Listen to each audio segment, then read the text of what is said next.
Operation सिंदूर के दौरान भारतीय वायुसेना को कथित तौर पर हुए एयरक्राफ्ट के नुकसान वाले मुद्दे ने एक बार फिर तूल पकड़ लिया है।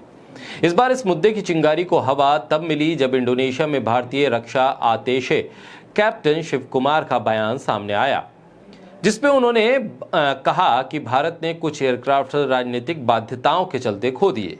इंडोनेशिया में भारतीय दूतावास में सैन्य अफसर कैप्टन शिव कुमार आतिशे के बयान पर विवाद हो गया। उन्होंने कहा कि ऑपरेशन सिंदूर के शुरुआती चरण में भारतीय वायुसेना को पाकिस्तानी सैन्य डिफेंस एस्टेब्लिशमेंट पर हमला करने की अनुमति नहीं थी।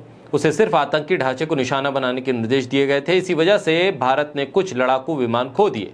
कैप्टन शिव कुमार 10 जून को जकार्ता की एक यूनिवर्सिटी में भारत पाक वायु युद्ध और इंडोनेशिया की सामरिक रणनीति विषय पर सेमिनार में बोल रहे थे। उनका ये वीडियो अब सोशल मीडिया पर वायरल हो रहा है। अपने प्रेजेंटेशन में शिव कुमार ने कहा कि राजनीतिक नेतृत्व द्वारा तय निर्देशों के कारण ऑपरेशन के शुरुआती चरण में भारतीय वायुसेना पाक सैन्य ठिकानों पर हमला नहीं कर सकी। हमने कुछ विमान खोए। राजनीतिक नेतृत्व से सैन्य प्रतिष्ठानों या उसकी वायु रक्षा प्रणाली पर हमला न करने के निर्देश थे।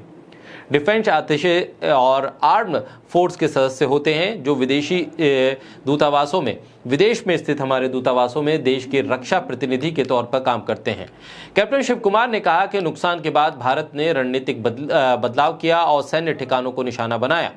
सबसे पहले दुश्मन का एयरबेस सिस्टम नष्ट किया। इसके बाद हमारे हमले सतह से हवा में मार करने वाली मिसाइलों और ब्रह्मोस्त्र जैसे सतह से सतह पर मार करने वाली मिसाइलों का इस्तेमाल कर सफल हो सके।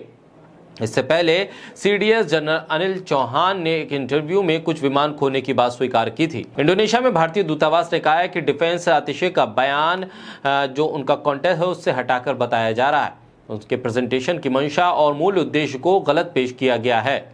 इस पूरे मुद्दे पर बयान आने के बाद अब वरिष्ठ पत्रकार राजू पोलेरकर का एक ट्वीट सामने आया।